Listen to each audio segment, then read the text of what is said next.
A woodcutter and his wife once lived in a small cottage by a fir tree. His name was Trell, and hers was Lila. They were poor, but they loved each other truly. When Lila became pregnant, Trell worried that they would not have enough to provide for their child.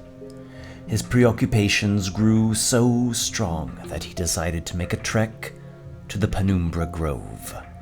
He knew this part of the woods was forbidden, even cursed, many said, but therein grew the dark wood trees. A single cartload of dark wood would fetch enough profit to secure a good life for his family for years to come. He gathered a small team for the expedition, but the only men who agreed to the job were vagabonds, drunkards, and outlaws, as no upstanding townsman would dare trespass into the Penumbra Grove. Trell and his small party headed into the forest in the hopes of returning with a cartload of freshly lumbered dark wood. The trek was exhausting, and when Trell found the Penumbra Grove, a chilling mist was in the air. His team labored over 2 days, felling trees and cutting the trunks and branches. It seemed as though their work was to be a success, but at the moment they were preparing to depart, all went awry. It was a dim gray morning with flurries in the air. From the mists came a sudden attack. The assailant seemed to be a bear at one moment, and in the next he appeared to be a man wearing furs. He struck, then disappeared back into the gloom and underbrush. Then again and again. Trell's horse broke loose, his men fled, wounded and terrified, and he found even himself running for his life. With snarls and roars following behind, Trell bolted through the grove. He passed between a pair of pale trees whose branches wove into an archway. Snow began to fall faster and heavier, and the ground became ever more treacherous. In his flight, he stumbled upon a crevice and down into a cave. In the dark of the cave, he dreamt both nightmares and dazzling fantasies. Eventually, a group of young men found him. They lifted him onto a white stag and took him to a great hall deep within the snowy woods, which was protected by a high wall of twisting trees and thick brambles.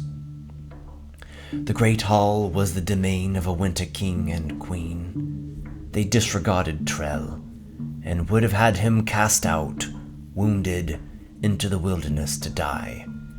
However, their daughter pleaded for his life. She was a maiden with skin the color of frost and bewildering eyes, dark like the deep of night. The lord and lady of the winter hall allowed Trell to remain. He regained his strength, resting and feasting there, and a healer attended to his wounds, along with the winter princess. She was fascinated by this outsider, who seemed so very different than her own kin.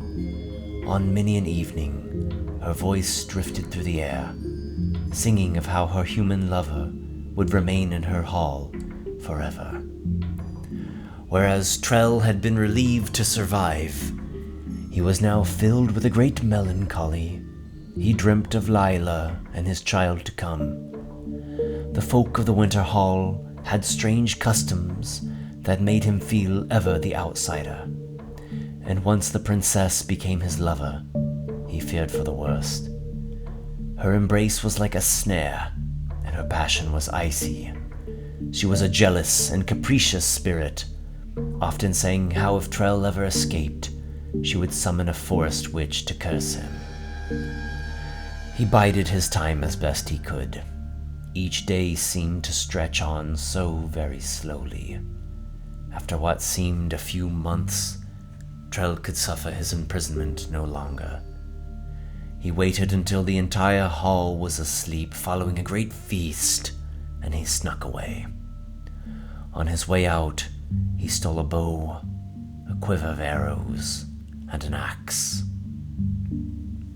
Trell crept away from the great hall, through a garden of holly shrubs and pine trees, across the noble grounds, onto the high wall of interweaving trees and thorns. He could find no exit, no opening of any kind. Seeing no other option, he began to cut his way through with the axe.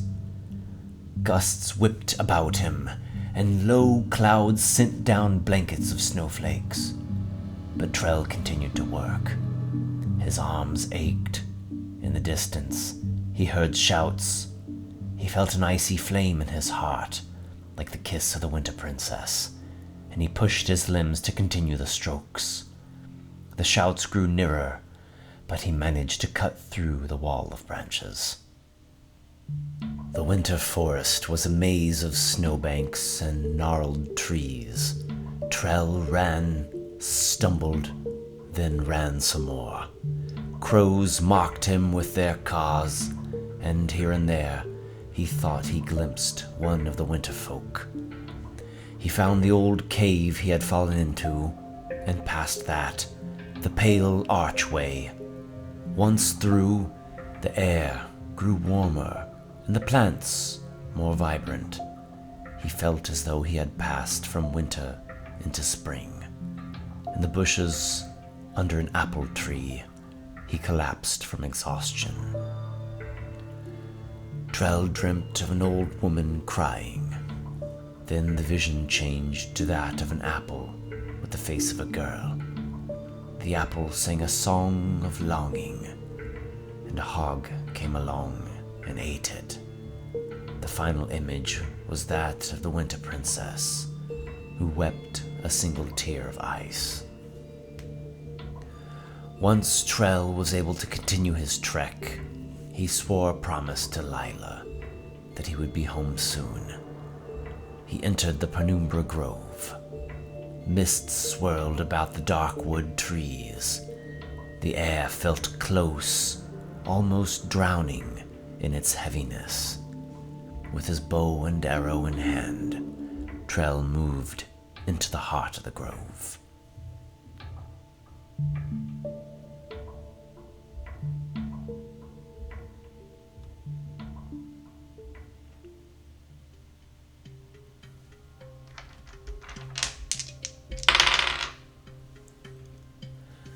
Trell hears the sound of a twig snapping and a quiet but heavy breath. He turns just as a large bestial shape surges from the mists and plant life.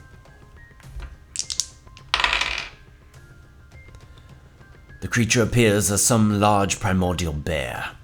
Trell's heart leaps, but instead of the surge of panic, he feels the icy passion of the princess of the Lost Winter Hall. Energy runs through his hand and into the arrow he holds. The arrowhead becomes as a spike of ice. When the arrow strikes the target, it explodes into a spray of freezing shards.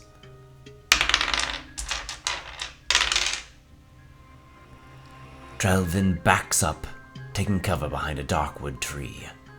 He fires a second arrow. The beast presses on, despite the bowman's assault. It lashes out with claws and fangs at the man behind the tree.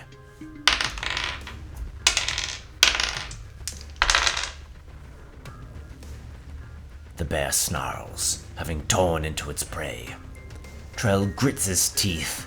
He calls out to the mists that slink through the Penumbra Grove. He then sneaks away from the savage predator and takes up a hiding position in the undergrowth. It is clear that his life is on the line, and he pushes himself beyond his normal limits. The bear sniffs from within the cloud of thick mist, trying to determine where his prey went.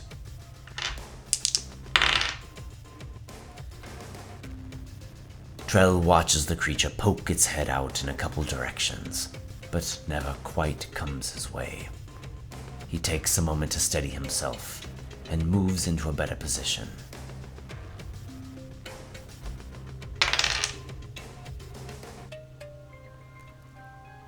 The beast continues sniffing the air. It picks up the scent of the man and comes huffing through the bushes and grasses. Trell moves until he has some 40 feet of distance between himself and the bear. He draws upon the icy powers flowing through him and launches a crackling stream of frost. The supernatural frost coats the beasts. It struggles slowly through the thick plants, trying to close the distance with the man. Trell moves back yet again and fires another ray. The shaggy brute comes lumbering forward. It comes within striking range of the woodsman and roars. Trell tries to keep moving.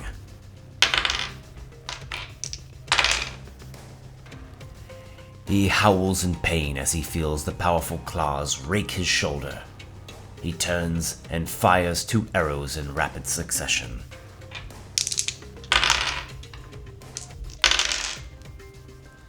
The bear howls in pain, ripping the arrow shafts out of its hide. It rushes over to the human and strikes once more.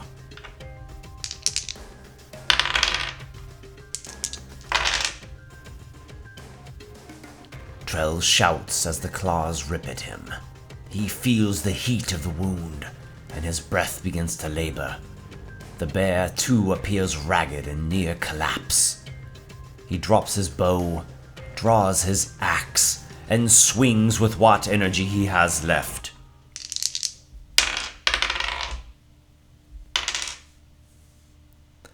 The axe chops deep into the bear's neck. It looses a wild shriek of pain. The howl shifts from bestial to human, and Trell witnesses the creature transform into a man. "Seize your weapon!" The man holds his hand up. Blood trickles from the wound at the base of his neck. He mumbles a chant and rubs his fingers over the cut. It seals. Trell raises his axe. An icy glare glints in his eyes. "You may kill me, but the others of my circle will hunt you down. Or you can stay your strike, and we shall let you pass through." The fellow is a hairy one, dressed in thick furs, and carrying a carven bear totem at his side. "You attacked my party, probably killed some of my men." "Of which party do you speak?" Trell flexes his grip on the battle axe. "We came through here some few months ago to gather darkwood. We felled but a few trees. Even so, as we ready to turn home, you attacked. I was lost in the panic of the moment." The wild man scrunches his brow in confusion. "No outsider has come through this grove and felled darkwood in a long, long time. Not during my lifetime, and not during that of my father. Intruders have been few, yourself included." A strange sensation passes over his body. For a moment, he seems to hear a far-off whisper of some sylvan voice, speaking of fates and dooms unbeknownst to mortal men. "What is the current year?" The third man stands up, moaning from his wounds. "It is the 299th year of the 7th era, traveler." "What madness is this?" Trell's head spins. "The year was the 227th. You trespassed and wandered to where you should not have gone." "Lila," whispers Trell. "Whomever she is that you speak of, I sense that she has long since returned to the earth." The druid reaches out. Using another of his primal chants, he soothes the wounds of the broken man before him. Travel well. Trell turns and walks as though in a dream. This cannot be. He denies his true feelings. He denies that which he knows in his heart to be true. In a fit of rage, he swings his axe, taking down a limb of darkwood. Damn you! And damn this place! And thus it came to be. Trell Jarina made the trek back to his cottage and found it covered in moss and inhabited only by spiderwebs. He wandered into town, stammering to himself about fey curses and a lost winter woods. Most who saw him took him for a drunkard or a madman, all but an old woman named Nisbeth. She showed Trell to a lonely grave by a fir tree at the edge of the cemetery. It was the grave of her mother, Lila, the woodcutter's widow.